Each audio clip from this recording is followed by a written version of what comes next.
Now today I want to speak on faith. One mark of faith is ಇವತ್ತು ನಾನು ನಂಬಿಕೆಯ ವಿಷಯದ ಮೇಲೆ ಮಾತನಾಡ್ತಾ ಇದ್ದೀನಿ. ನಂಬಿಕೆಯ ಒಂದು ಗುರುತು ಏನಪ್ಪಾ ಅಂದ್ರೆ total dependence upon God.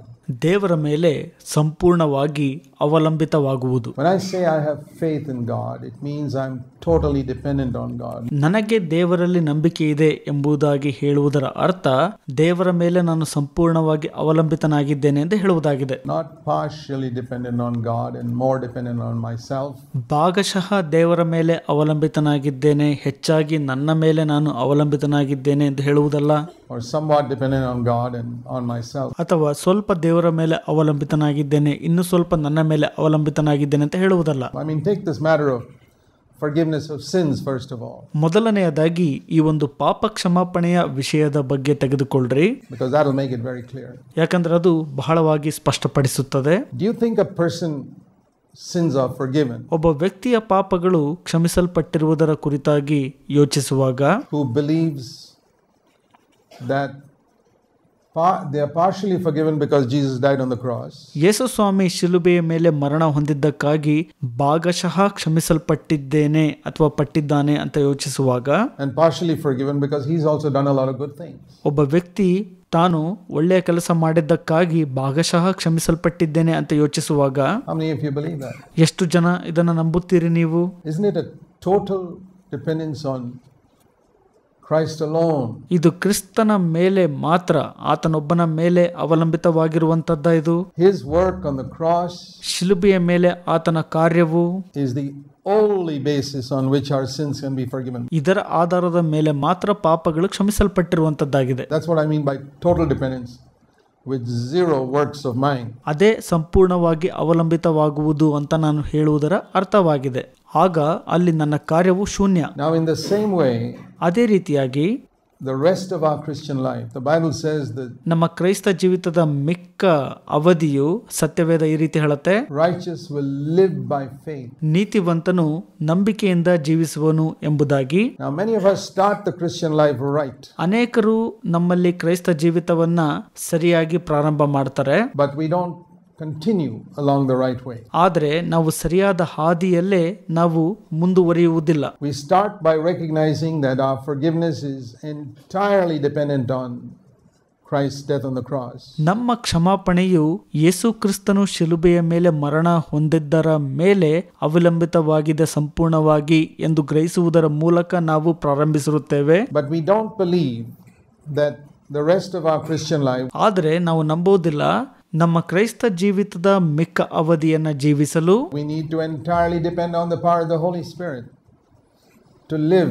ಆ ರೀತಿಯ ಜೀವಿತವನ್ನ ಜೀವಿಸಲು ನಾವು ಸಂಪೂರ್ಣವಾಗಿ ಪವಿತ್ರಾತ್ಮನ ಬಲದ ಮೇಲೆ ಅವಲಂಬಿತವಾಗಬೇಕು ಅಂತ ನಂಬೋದಿಲ್ಲ ನಾವು. The way God wants us to live. ದೇವರು ಬಯಸುವ ರೀತಿಯಲ್ಲಿ ಜೀವಿಸುವುದನ್ನು. And that's why Christians live a substandard life. ಅದಕ್ಕಾಗಿ ಕ್ರೈಸ್ತರು ಕೆಳ ದರ್ಜೆಯ ಜೀವಿತವನ್ನ ಜೀವಿಸುತ್ತಾರೆ. Most of the Christians, I'd say more than 95% of believers I have met, ಅನೇಕ ಕ್ರೈಸ್ತರು, ನಾನು ಭೇಟಿಯಾದಂಥ 95% ಹೆಚ್ಚಿನ ವಿಶ್ವಾಸಿಗಳು live far below ಬಹಳಷ್ಟು ಕೆಳ ಮಟ್ಟದಲ್ಲಿ ಜೀವಿಸುತ್ತಿರುತ್ತಾರೆ. the standard God wants them to live, and they are quite content with it. ಯಾವ ಗುಣಮಟ್ಟದಲ್ಲಿ ಅವರು ಜೀವಿಸಬೇಕು ಅಂತ ದೇವರು ಬಯಸುತ್ತಾರೋ ಆ ಮಟ್ಟದಲ್ಲಿ ಅವರು ಜೀವಿಸುವುದಿಲ್ಲ, ಅದರಲ್ಲೇ ತೃಪ್ತರಾಗಿರ್ತಾರೆ ಅವರು. I mean, it's something like you're being content that your child is failing in second standard for 25 years. ಅದು ಯಾವ ತರ ಹೇಳ್ದಂಗೆ ಅಂದ್ರೆ, ನಿಮ್ಮ ಮಗು 2ನೇ ತರಗತಿಯಲ್ಲಿಯೇ ಸತತ 25 ವರ್ಷಗಳ ಕಾಲ ಅನುತ್ತೀರ್ಣ ಆಗ್ತಾ ಇದ್ರೂ ಕೂಡ ಅದರಲ್ಲೇ ತೃಪ್ತಿ ಹೊಂದಿರ್ತಿರಲ್ಲ, ಹಾಗದು. That's amazing.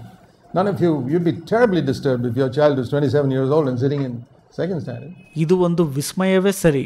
ನೀವು ಬಹಳ ಭಯಾನಕವಾಗಿ ತೊಂದರೆಗೀಡಾಗ್ತೀರಿ, ನಿಮ್ಮ ಮಗು 27 ವರ್ಷ ಆದರೂ ಕೂಡ ಇನ್ನೂ 2ನೇ ತರಗತಿಯಲ್ಲಿಯೇ ಅಧ್ಯಯನ ಮಾಡುತ್ತಿರುವುದು. Why are we not disturbed when we're not making progress? ಯಾಕೆ ನಾವು ತೊಂದರೆಗೀಡಾಗುವುದಿಲ್ಲ, ನಾವಿನ್ನೂ ಬೆಳೆಯುತ್ತಿಲ್ಲ ಅನ್ನುವಂಥ ವಿಷಯಕ್ಕಾಗಿ? Have you tried to find out the reason? ನೀವು ಕಾರಣವನ್ನ ಕಂಡುಹಿಡಿಯಲು ಪ್ರಯತ್ನ ಮಾಡಿದಿರಾ? If you find your child is weak in mathematics, you send him for special classes, for tuition. ನಿಮ್ಮ ಮಗು ಗಣಿತ ಶಾಸ್ತ್ರದಲ್ಲಿ ಬಲಹೀನವಾಗಿತ್ತು ಅಂತ ಅಂದ್ರೆ ವಿಶೇಷ ತರಗತಿಗಳಿಗೆ ಅಂದ್ರೆ ಟ್ಯೂಷನ್ಗಳಿಗೆ ಕಳುಹಿಸಿಕೊಡ್ತೀರಿ. In mathematics, so that he can pass and move on for the third standard. ಆ ಗಣಿತ ಶಾಸ್ತ್ರವನ್ನ ಉತ್ತೀರ್ಣಗೊಂಡು ಮುಂದಿನ 3ನೇ ತರಗತಿಗೆ ಹೋಗುವಂತೆ ಸಹಾಯ ಮಾಡ್ತೀರಿ. We need to find out what is the reason why we never seem to progress in our personal life. ನಮ್ಮ ವೈಯಕ್ತಿಕ ಜೀವಿತದಲ್ಲಿ ಯಾಕೆ ನಾವು ಬೆಳೆಯುತ್ತಿಲ್ಲ ಅನ್ನುವಂಥ ವಿಷಯದಲ್ಲಿ ಕಾರಣವನ್ನು ನಾವು ಕಂಡುಕೊಳ್ಳಬೇಕು. Or in our family life, or in our ministry, or in effectiveness.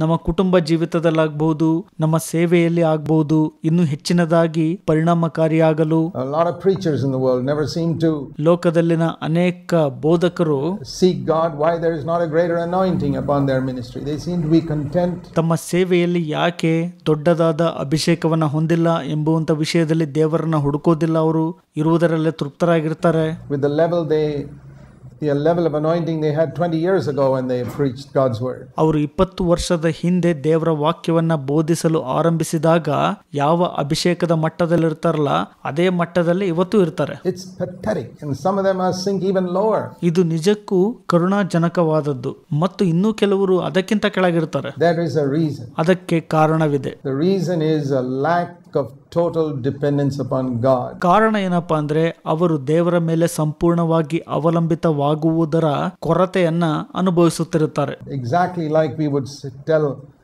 a person who is not really born again. ಹೊಸದಾಗಿ ಹುಟ್ಟಿರದೆ ಇರುವಂತವರಿಗೆ ನಾವು ಏನು ಹೇಳ್ತೀವಲ್ಲ ಅದೇ ರೀತಿಯಾಗಿ The trouble with you, your sins are not forgiven because ಅವರಿಗೆ ಹೇಳ್ತೀವಿ ನಾವು, ನಿಮಗೆ ತೊಂದರೆ ಏನಪ್ಪಾ ಅಂದ್ರೆ ನಿಮ್ಮ ಪಾಪಗಳು ಇನ್ನೂ ಕ್ಷಮಿಸಲ್ಪಟ್ಟಿಲ್ಲ. ಯಾಕಪ್ಪ ಅಂದ್ರೆ you don't trust fully in Christ. ನೀವು ಕ್ರಿಸ್ತನಲ್ಲಿ ಇನ್ನೂ ಸಂಪೂರ್ಣ ಭರವಸೆ ಇಟ್ಟಿಲ್ಲ. You're trusting partially in him and partially you think that ನೀವು ಭಾಗಶಃ ಆತನಲ್ಲಿ ಭರವಸೆ ಇಟ್ಟಿದ್ದೀರಿ, ಭಾಗಶಃ ಈ ರೀತಿ ಯೋಚನೆ ಮಾಡ್ತೀರಿ. all your sacrifices and pilgrimages will add to that and somehow forgive your sins and then you'll never be forgiven. ನೀವು ಮಾಡಿದಂಥ ತ್ಯಾಗಗಳು ಅಥವಾ ನಿಮ್ಮ ಯಾತ್ರೆಗಳು ಇವೆಲ್ಲ ಪಾಪಗಳು ಕ್ಷಮಿಸಲ್ಪಡುವುದಕ್ಕೆ ಕೂಡಿಕೊಳ್ಳುತ್ತವೆ ಎಂಬುದಾಗಿ ಯೋಚನೆ ಮಾಡ್ತೀರಿ, ಆದರೆ ನಿಮ್ಮ ಪಾಪಗಳು ಕ್ಷಮಿಸಲ್ಪಡೋದಿಲ್ಲ. We understand that clearly. ನಾವು ಅಂಥದ್ದನ್ನ ಬಹಳ ಸ್ಪಷ್ಟವಾಗಿ ಅರ್ಥ ಮಾಡ್ಕೊಳ್ತೀವಿ. But that's the same answer I'd give to a lot of believers who are perpetually defeated. ಸತತವಾಗಿ ಸೋಲಲ್ಪಟ್ಟಂತ ವಿಶ್ವಾಸಿಗಳಿಗೆ ನಾನು ಹೇಳುವಂತ ಉತ್ತರ ಇದೇ ಆಗಿದೆ. Or why there's a greater not a greater anointing and effectiveness in your life. Do you know that ನಿಮ್ಮ ಜೀವಿತದಲ್ಲಿ ಯಾಕೆ ದೊಡ್ಡ ಅಭಿಷೇಕ ಇಲ್ಲ ಅಥವಾ ಪರಿಣಾಮಕಾರಿ ಇಲ್ಲ ಅಂದ್ರೆ ನಿಮಗೆ ಗೊತ್ತಿದೆನಾ? all of us are supposed to have a ministry in the body of Christ, not preaching, not standing in the pulpit. ನಾವೆಲ್ಲರೂ ಕೂಡ ಕ್ರಿಸ್ತನ ದೇಹದಲ್ಲಿ ಸೇವೆ ಮಾಡಬಹುದಾಗಿದೆ, ಬೋಧನೆ ಮಾಡೋದು ಅಲ್ಲ ಅಥವಾ ವೇದಿಕೆ ಮೇಲೆ ನಿಲ್ಲೋದು ಕೂಡ ಅಲ್ಲ.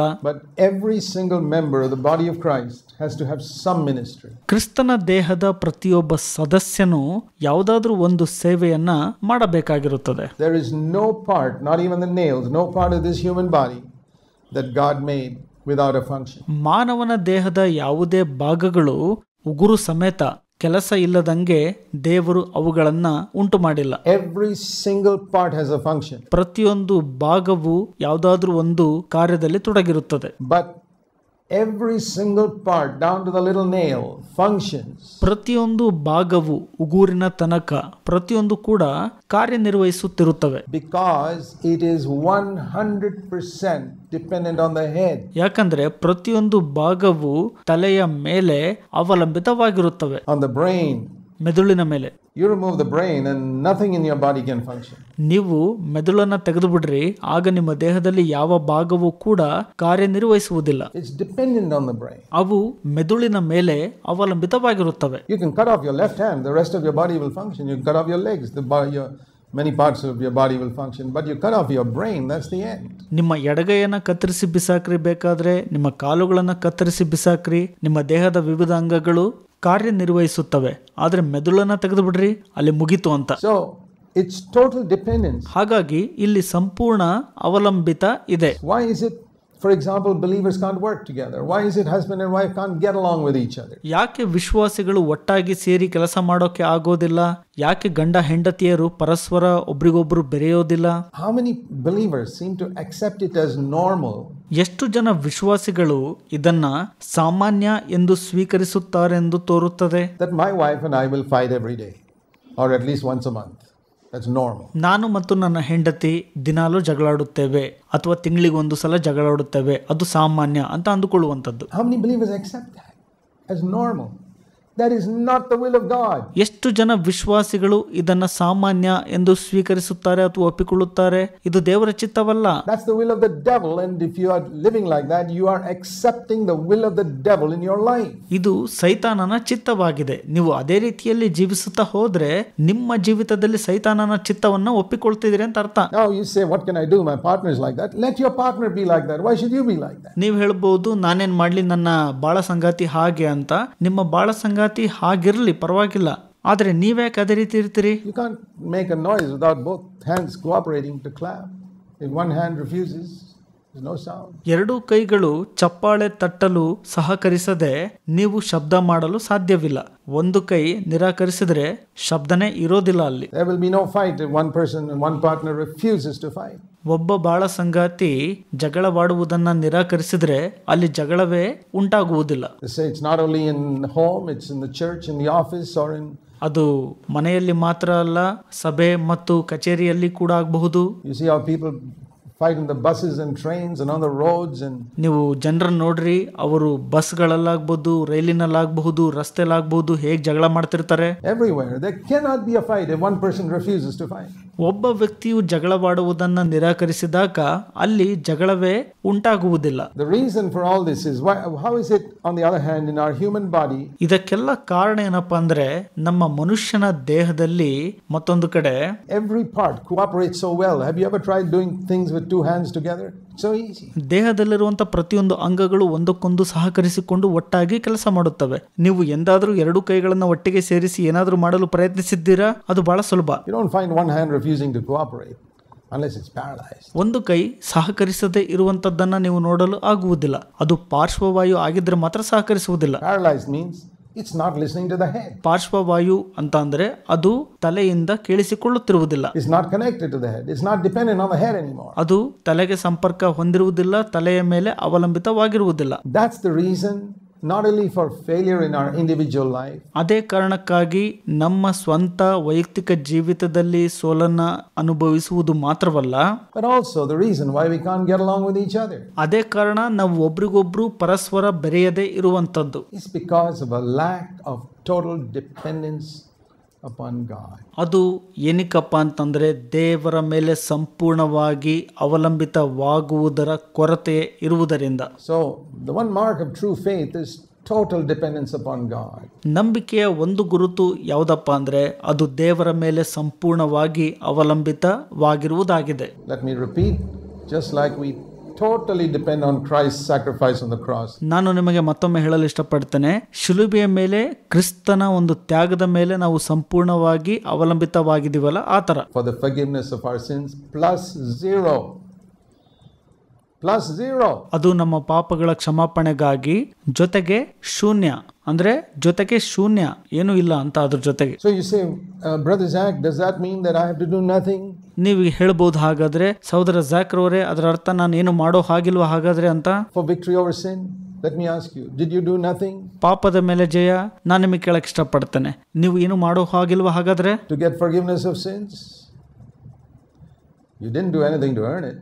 ನೀವು ಪಾಪ ಕ್ಷಮಾಪಣೆಯನ್ನ ಸಂಪಾದಿಸಿಕೊಳ್ಳಲು ನೀವೇನು ಮಾಡಿಲ್ಲ. But you certainly had to repent and say and to come to the Lord and say, Lord, I believe and I receive you. Didn't you have to do that? ನಿಶ್ಚಿತವಾಗಿ ನೀವು ಮಾನಸಾಂತರ ಪಡಬೇಕು, ಕರ್ತನ ಬಳಿಗೆ ಬಂದು, ಕರ್ತರೇ ನಾನು ನಿಮ್ಮನ್ನ ನಂಬುತ್ತೇನೆ, ನಿಮ್ಮನ್ನ ಸ್ವೀಕರಿಸಿಕೊಳ್ಳುತ್ತೇನೆ ಅಂತ ಏನು ಮಾಡೋದಿಲ್ವಾ ಹಾಗಾದ್ರೆ ಈ ತರ? If people didn't have to do anything, then the whole world would be saved. ಜನರು ಈ ರೀತಿಯಾಗಿ ಏನು ಮಾಡಲಿಲ್ಲ ಅಂದ್ರೆ ಕರ್ತನ ಬಳಿಗೆ ಬಂದು ಇಡೀ ಲೋಕ ರಕ್ಷಣೆ ಹೊಂದುತ್ತಿತ್ತು ಆಗ. And yet only 1% or less of the world is saved. Why is that? ಲೋಕದಲ್ಲಿ 1% ಅಥವಾ ಅದಕ್ಕಿಂತ ಕಡಿಮೆ ಮಾತ್ರ ರಕ್ಷಣೆಗೆ ಒಳಪಟ್ಟಿದ್ದಾರೆ. ಯಾಕದು? The work is entirely what Christ has done. He said it's finished. You can't add to it. ಕ್ರಿಸ್ತನು ಆಗಲೇ ಸಂಪೂರ್ಣವಾಗಿ ಎಲ್ಲಾ ಕಾರ್ಯ ಮಾಡಿದ್ದಾನೆ, ಅದು ಮುಗಿದು ಹೋಗಿದೆ, ನೀವು ಅದಕ್ಕೆ ಏನನ್ನು ಸೇರಿಸಲು ಆಗೋದಿಲ್ಲ. Faith is to depend on that.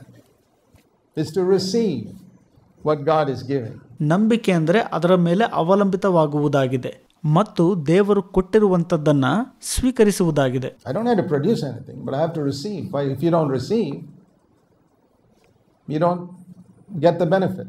ನಾನಾಗೆ ಏನನ್ನು ಉತ್ಪಾದನೆ ಮಾಡಲು ಆಗುವುದಿಲ್ಲ, ನಾನು ಸ್ವೀಕರಿಸಿಕೊಳ್ಳಬೇಕು. ಒಂದು ವೇಳೆ ನಾನು ದೇವರು ಕೊಡುವಂತದ್ದನ್ನು ಸ್ವೀಕರಿಸಿಕೊಳ್ಳಿಲ್ಲ ಅಂದ್ರೆ ಲಾಭ ತೆಗೆದುಕೊಳ್ಳಲಾಗುವುದಿಲ್ಲ. Forgiveness of sins is offered. If I don't receive it, I don't get the forgiveness of sins. ಪಾಪ ಕ್ಷಮಾಪಣೆಯನ್ನ ಆಗಲೇ ನೀಡಲಾಗಿದೆ, ನಾನು ಅದನ್ನ ಸ್ವೀಕರಿಸಿಕೊಳ್ಳಲಿಲ್ಲ ಅಂದ್ರೆ ನಾನು ಪಾಪ ಕ್ಷಮಾಪಣೆಯನ್ನ ಪಡೆಯಲು ಆಗುವುದಿಲ್ಲ. The power of the Holy Spirit is offered. If I don't receive it and I think I can manage on my own, I won't get it. ಪವಿತ್ರಾತ್ಮನ ಬಲವನ್ನು ಕೂಡ ನೀಡಲಾಗಿದೆ. ನಾನು ಅದನ್ನ ಸ್ವೀಕರಿಸಿಕೊಳ್ಳದೆ ಪರವಾಗಿಲ್ಲ, ನನಗೆ ನಾನೇ ಎಲ್ಲವನ್ನು ನಿರ್ವಹಿಸಿಕೊಳ್ಳುತ್ತೇನೆ ಅಂತ ಹೇಳುವಾಗ ಅದನ್ನು ಪಡೆದುಕೊಳ್ಳಲು ಆಗುವುದಿಲ್ಲ ನಾನು.